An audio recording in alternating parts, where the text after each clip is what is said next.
Varkala Swastik ജോഷം YouTube ചാനലിൻ്റെ പുതിയ വീഡിയോയിലേക്ക് എല്ലാ മാന്യ പ്രേക്ഷകർക്കും സ്വാഗതം.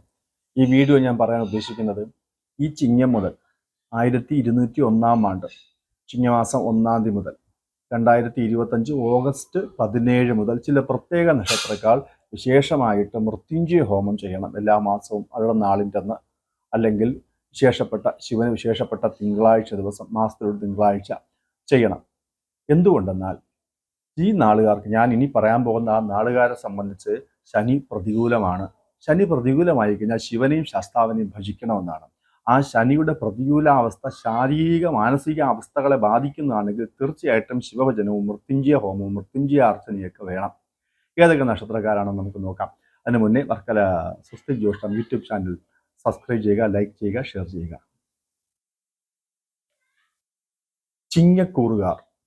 ചിങ്ങക്കൂറിൽ വരുന്ന നക്ഷത്രങ്ങൾ, അവർ എന്തുകൊണ്ട് ഈ വരാൻ പോകുന്ന ഒരാണ്ടോളം മൃത്യുഞ്ജയ ഹോമം ചെയ്യണം എന്ന് പറയേണ്ടിയിരിക്കുന്നു.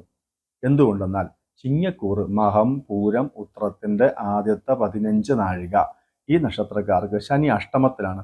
സർവപ്രണാശോ വിപത്തോ അപവാദോ, നാശം, വീഴ്ച, താഴ്ച, ക്ലേശം, അപവാദ ശ്രവണം, ഇതെല്ലാം കൊണ്ട് മാനസികമായ ബുദ്ധിമുട്ടുകൾ വരാം.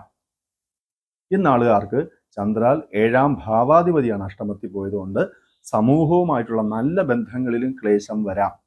വൈവാഹിക ജീവിതത്തിലും ക്ലേശം വരാം. അഷ്ടമത്തിലാണ് 7-ാം ഭാവാധിപതി. അഷ്ടമത്തിൽ പോയാൽ വൈവാഹിക ജീവിതത്തിൽ ക്ലേശം വരാം.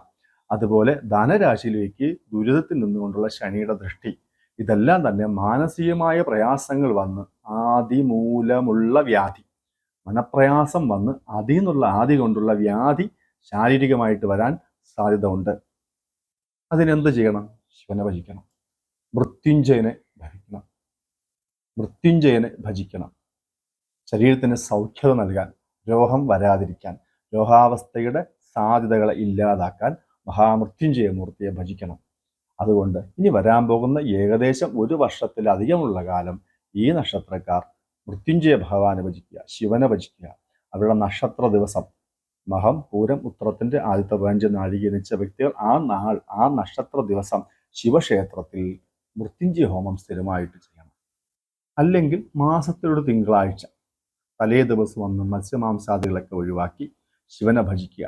അവർക്ക് ഈ പറഞ്ഞ ദുരിതങ്ങളിൽ നിന്നും ഒരു മോക്ഷം, ഒരു മാറ്റം തീർച്ചയായിട്ടും ഭഗവാന്റെ കൃപാകടാക്ഷം കൊണ്ട് ഉണ്ടാകും. ഇനി ചില നക്ഷത്രങ്ങൾ വേറെയുമുണ്ട്. അത് മീനക്കൂറിൽ വരുന്നതാണ്. മീനക്കൂറിൽ വരുന്ന ഊരുരുട്ടാതി നാളിൻ്റെ അവസാനത്തെ 15 നാഴിക ഉത്രട്ടാതി രേവതി ഈ നാളുകാരും ശിവഭജനം വേണം. അവർക്ക് ജന്മശനിയാണ്, 7-ാം ശനി 7.5 വർഷം. അത് ഏറ്റവും കാഠിന്യമുള്ള ഒരു കാലം എന്ന് പറയുന്നത് മധ്യത്തിലുള്ള 2.5 വർഷം. അതാണിപ്പോൾ മീനരാശിയിലൂടെ ശനി സഞ്ചരിക്കെ ഇപ്പൊ പൂരുരുട്ടാതി, ഇനി ഉത്രട്ടാതി, ഇനി രേവതിയിലേക്ക് ഈ നക്ഷത്രത്തിലൂടെ തന്നെയാണ് ശനി സഞ്ചാരം. അപ്പം അവരുടെ ചന്ദ്രലഗ്നത്തിലൂടെ ശനി സഞ്ചരിക്കെ ലഗ്നത്തിന് പറഞ്ഞിട്ടുള്ള ഗുണങ്ങൾക്ക് കുറവുണ്ടാകാം. എന്താണ് ലഗ്നത്തിന് പറഞ്ഞ ഗുണങ്ങൾ? ദേഹസ്യ സൗഷ്ഠവം, സ്വാസ്ഥ്യം, സ്ഥിതി, ശ്രേയോ, യശസ്വ, ദേഹത്തിന്റെ സ്വസ്ഥത, ദേഹത്തിന്റെ ശ്രേയസ്. ഇങ്ങനെയുള്ള ദേഹത്തിന്റെ സ്വസ്ഥത ഇല്ലാതാവും, ശരീരസ്വസ്ഥത ഇല്ലാതാകും. ശരീരസ്വസ്ഥത ഇല്ലാതാകുന്നുണ്ടെങ്കിൽ അത് നമ്മളെ മാനസികമായിട്ടും കൊണ്ട് തളർത്താം, അല്ലെങ്കിൽ നമ്മുടെ ഗുണവശങ്ങളെ ഇല്ലാതാക്കാം, നമ്മുടെ പ്രവൃത്തിയെ ബാധിക്കാം, കുടുംബത്തെ ബാധിക്കാം, നമ്മുടെ സാമ്പത്തിക നിലയും ബാധിക്കാം. ദേഹരാശിയിൽ ലഗ്നരാശിയിലാണ് ശനി. ദേഹത്തിന് ശനിയുടെ ക്ലേശങ്ങൾ ഉണ്ടാവും, മന്ദത ഉണ്ടാവും, വീഴ്ച ഉണ്ടാവും, താഴ്ച ഉണ്ടാവും, കാലിനെ ബാധിക്കുന്ന രോഗങ്ങൾ ഉണ്ടാവും, വായുജന്യമായ രോഗങ്ങൾ ഉണ്ടാവും. ശനിക്ക് പറഞ്ഞ രോഗങ്ങളൊക്കെ വരാൻ ഈ നക്ഷത്രക്കാർ ശ്രദ്ധിക്കുക. അത് ശാരീരികമായി ഇത്രയും വൈഷമ്യങ്ങളെ കൊണ്ട് നിങ്ങളെ എത്തിക്കാം. അങ്ങനെയുള്ള ദുരിതം, ക്ലേശം ഒക്കെ മാറുന്നതിന് വേണ്ടി ശിവനെയും ശാസ്താവിനെയും ഭജിക്കുന്നതിനൊപ്പം രോഗദുരിതം മാറുന്നതിന് മഹാമൃത്യുഞ്ജയനെ, ശിവനെ ഭജിക്കണം. മൃത്യുഞ്ജയ ഹോമം നടത്തണം. നക്ഷത്ര ദിവസം ഉരുട്ടാതിയുടെ അവസാന 15 നാഴിക, ഉത്രട്ടാതി രേവതി നാളുകാർ മൃത്യുഞ്ജയ ഹോമം ചെയ്യണം. തീർച്ചയായിട്ടും ശിവക്ഷേത്രത്തിൽ ചെയ്യണം, അല്ലെങ്കിൽ ഗ്രഹത്തിൽ തന്നെ വിശാലമായിട്ടും ചെയ്യാം. അവരുടെ സാമ്പത്തിക സാഹചര്യം പോലെ ഭജിക്കണം. അതുപോലെ എല്ലാ തിങ്കളാഴ്ചയും ശിവനെ വലത് വെച്ച് തൊഴുത് കൂവള ഇല കൊണ്ട് മൃത്യുഞ്ജയ അർച്ചനയും ചെയ്യുക, ശരീര സൗഖ്യതയ്ക്ക് വേണ്ടിയിട്ട്. ഇത്രയും നാളുകാർ കൃത്യമായിട്ടും വരുന്ന ഒരാണ്ട്, ഈ വർഷം 1201 ആണ്ടിൽ മൃത്യുഞ്ജയ ഹോമം മാസത്തിലോ ദിവസമെങ്കിലും ചെയ്താൽ അതിൻ്റെതായ ശരീര സൗഖ്യത, രോഗം മാറിയുള്ള ഭഗവാന്റെ അനുഗ്രഹം നിങ്ങൾക്ക് തീർച്ചയായിട്ടും ഉണ്ടായിരിക്കും.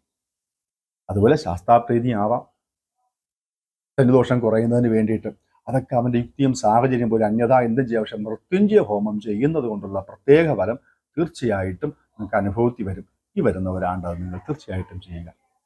വർക്കല സ്വസ്തിക് ജ്യോതിഷം യൂട്യൂബ് ചാനലിൻ്റെ ഈ വീഡിയോ നിങ്ങൾക്ക് ഇഷ്ടപ്പെട്ട് കാണുമെന്ന് കരുതുന്നു. പുതിയ വീഡിയോകൾ കാണുന്നതിന് വേണ്ടിയിട്ട് ചാനൽ സബ്സ്ക്രൈബ് ചെയ്യുക, ലൈക്ക് ചെയ്യുക, ഷെയർ ചെയ്യുക. നമസ്കാരം.